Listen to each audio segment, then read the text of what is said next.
Hello everybody, I'm Joshua Loftis, aka Josh King. And on the screen is a fabulous passion. It's passed on, God bless the souls in heaven now.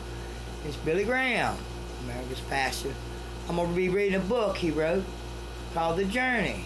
I'm going to start from chapter 1. How to Live by Faith in an Uncertain World by Billy Graham, The Journey. And he was a great man, and more lines of prophet to me. I love the man myself.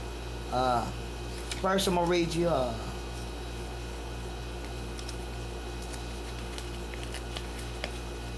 little bit about him. So, pull up a comfortable chair and spend some time with your favorite country preacher. You'll find that reading his new book is like sitting at the kitchen table, talking about your life with a dear old friend. As Billy shares his own stories, including some of his regrets, and gives you advice born of his wisdom and deep love for God. You'll realize this book will be a reference you'll return to again and again through your life's journey. What kind of journey has life been for you so far? Question. Has it been marked by disappointment and heartache? Question. Have you unmet goals? Left you feeling empty and without purpose? Question.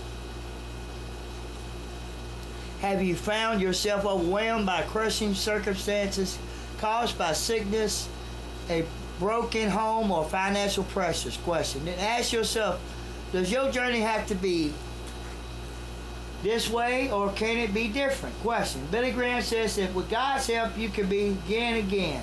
In fact, that's why God put you here. And your greatest joy will come from learning to walk with Him every day. Join Billy Graham and discover God's plan for your life's journey with this one-of-a-kind roadmap that will guide you back to Him. Billy Graham, the world-renowned author, preacher, and evangelist, has delivered the gospel message to more people face-to-face than anyone else in history, and has ministered on every continent of the world. Millions have read his inspirational classics, including Angels, The Secret of Happiness, Peace with God, The Holy Spirit, Hope for the Troubled Heart, and How to Be Born Again. This is Design Works Group, which is www.thedesigngroup.com, printed in the USA. On the back, a book club edition. May God bless you as you read this book and teach you through its pages how you too can live by faith in an uncertain world. Billy Graham. All right. Now, let's go ahead and read what I can while the time's still rolling. Then the next one will start where we left off. First, we're going to get into Chapter 1, Welcome to the Journey. Starts with a Bible verse from Genesis, chapter 24, verse 42. O Lord, if you will, please grant success to the journey on which I have come. All right. Life is a journey, like every other journey. Has a starting point. You had no choice about it. Of course, any more than you had a choice about your parents, or the color of your eyes, or your race or gender. But the minute you were born, you embarked on a journey, the journey of life. And like every other journey, it has an end. It may come suddenly and unexpectedly, or after years of declining health, but it will come. And like your birth, you'll have no choice about it. You can ignore it or laugh at it, but that won't change its inevitability. A wise poet once said that death comes equally to us all and makes us all equal when it comes. But like every other journey, it also has a middle, and that is our real journey. Those years between our birth and our death, for some it is tragically brief.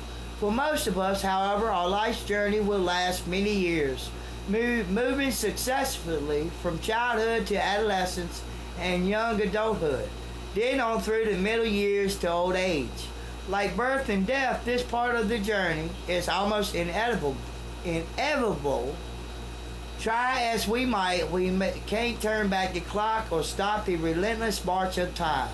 Years ago, I never dreamed I would live well into my late 80s. But life has a way of surprising us, and none of us can predict how long our journey will last. My wife Ruth and I talk about it frequently, knowing that someday soon our journey through this life will be over, and we will embark on another journey, one that will last forever. Caught up in the present. Life is a journey, although sometimes we forget it. Life becomes so hectic and we become so preoccupied with our immediate concerns that we don't step back and see the whole picture. For many people, life is a constant struggle just to survive. Others have everything they could ever want, yet remain unsatisfied and unfulfilled. Perhaps you see your own life journey as a series of unrelated events, some good, some bad, strung together like beads on a string. Or perhaps you feel trapped like a leaf in a rushing stream, tossed about by circumstances beyond your control. Or like many people, you may never have stopped to think about the road you are traveling, never asking where you came from or why you are here or where you are going. But God didn't intend for our journey through life to be this way. Instead, He meant for it to be filled with joy and purpose, with even the most ordinary events being part of His plan. He also wants to guide us as we make decisions and give us hope for the future. Most of all, He wants to join us on our life's journey. What kind of journey? Question. Life is a journey, but what kind has it been so far for you? Perhaps your journey has been marked by disappointment, sorrow, and heartache. You yearn for something different, something better in life, but lasting happiness and peace have eluded you. Or perhaps you decided years ago to spend your life pursuing excitement, pleasure, fame, or success. For a time, those may have satisfied you, but eventually, if you're honest, you discovered they led only to boredom, disillusionment, emptiness, or even self-destruction. Or you may have found yourself overwhelmed by crushing problems beyond your control. Sickness, financial pressures, broken relationships, fear, guilt, loneliness, despair. Life for you has become a hopeless burden with no end in sight. Or perhaps you are one of those whose journey has been relatively free from problems, yet aimless and empty without any real purpose or direction. You may even believe in God and consider yourself a sincere Christian, and still you're discouraged and confused, overwhelmed by circumstances you don't understand and don't know how to escape. Tragically, every year thousands decide they can't bear life any longer and decide to end it. You may even have been tempted to follow them. The words of Job in the Old Testament are just as true today as when they were written thousands of years ago. Man is born to trouble as surely as sparks fly upward. Job 5:7. Job knew it from personal experience, and so do we. And we'll continue on the next recording. As half of chapter 1. God bless Billy Graham, Evangelical Association. The links